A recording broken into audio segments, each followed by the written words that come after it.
Well, I have set up my campsite. I actually have the exact same campsite I had last winter when I came over here. And now I need to spend a little time scouting because I need to get a feel for kind of where the snow is and if some of the shots I have kind of in mind, if they're gonna work. I wanna go up the main canyon, kind of get a feeling for conditions, go up to the east side, getting a feeling for conditions, and start coming up with a plan as far as what I want to do here this winter. I really enjoyed shooting the cottonwoods last year. The winter cottonwoods are just really beautiful, and certainly would look good in black and white, but also in color. So that'll be the plan, to try to be inspired by something today and figure out what I'm going to take pictures of, because I have a undetermined amount of time here. I put up 4 days of payment ahead of time for the campsite, and I could always extend that if need be, but it's great to be back. Alright, so I just drove past the Towers of the Virgin area, which is where they have the webcam, and that's the area I've been checking for a while. And the great thing about that is that the main towers kind of face a direction so it doesn't get a lot of direct sunlight. And one of my goals for this winter trip was to photograph that scene. It's a very frequently photographed scene, but there's a reason why. It's because it's absolutely beautiful. And this is the scene that the 600mm lens is the one that I think I'm gonna need to get this photo from this vantage point. So what I'm gonna do is I'm gonna drive over to that area I scouted out in the fall, set up my camera with a 600mm lens, and see if that composition is possible. If so, it's gonna be a morning shot. If it's not possible, then I'm gonna have to find something else. But hopefully this is gonna work. I'm pretty happy with the way that the snow is sticking to some of the cliffs, just because it's not getting any direct sunlight. So I came over here to the east side of the park, and this is higher elevation, so there's a decent amount of snow on the ground. There's some areas where down in the wash, I mean, you can't see any of the big boulders or rocks or anything because it's all covered with snow, because it kind of collected down there. I'd say overall probably somewhere between 6 inches to a foot of snow in various areas over here. I want to show you something over here. See this area here? Does that look familiar at all? That's the one of the areas I photographed this past fall, a couple months ago.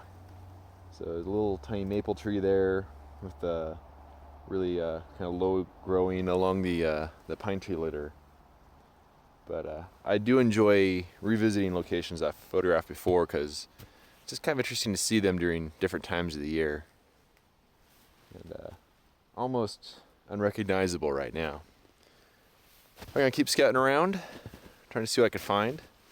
I did go over to one of the areas I wanted to try to shoot this past fall, and my 450 lens wasn't quite long enough, so I went out and bought a 600, and I set up for the shot, and 600 still isn't long enough. Maybe a 600 on a 4x5 would be enough. But that being said, there's plenty of great stuff here to shoot, and I'm almost kind of glad that that shot didn't really pan out, because forces me to be a little better witness of my surroundings, my very cold and snowy surroundings. This is awesome.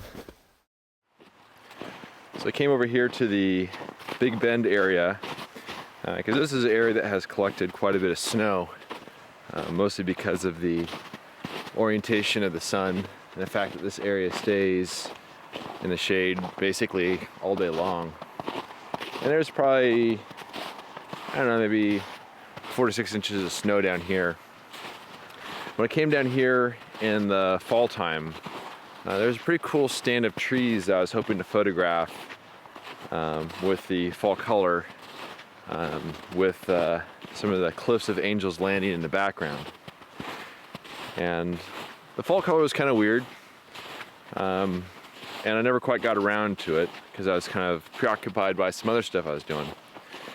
But I always thought this might be kind of a cool shot for the winter time as well, because I really do like the look of the winter cottonwoods.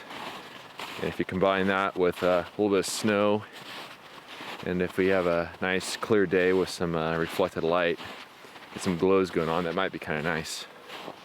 So I'm just heading over there to scout it out, see if there's a composition to be had, see if the snow is a good thing or a bad thing for the composition. But this is part of the fun of it, just getting out, looking around, and trying to see what you can find. So I've arrived at the area that I was thinking about potentially taking a photo.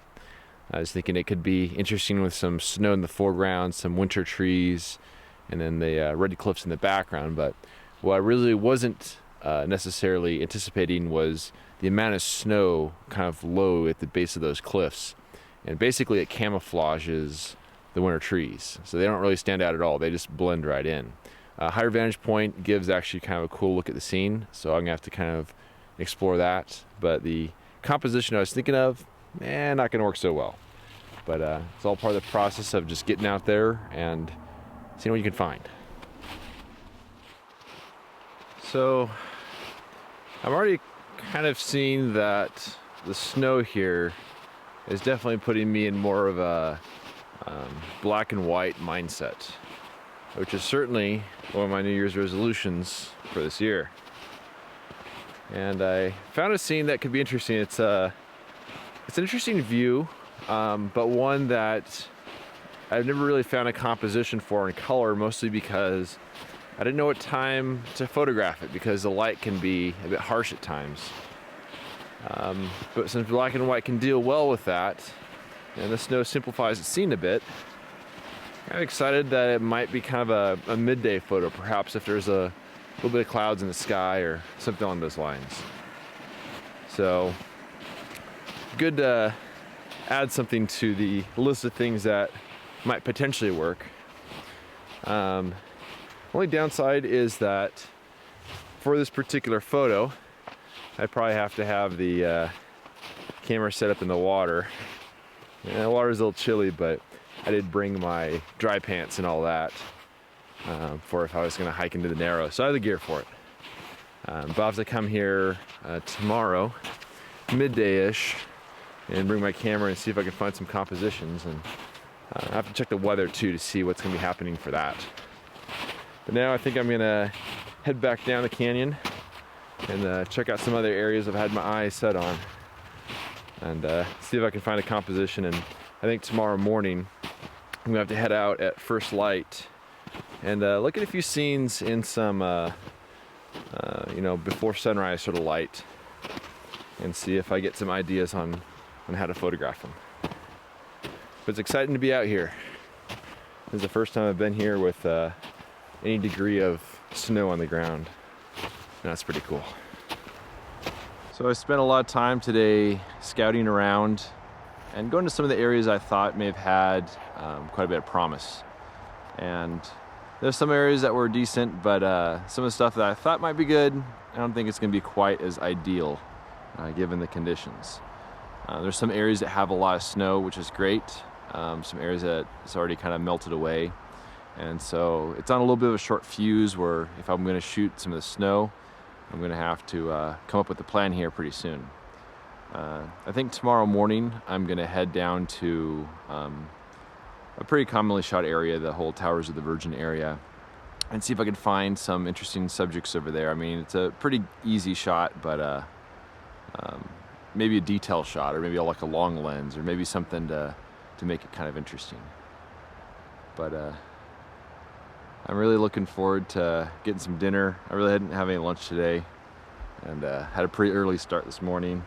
Had a 3 o'clock wake up call where one of my cats decided to dance on my head. But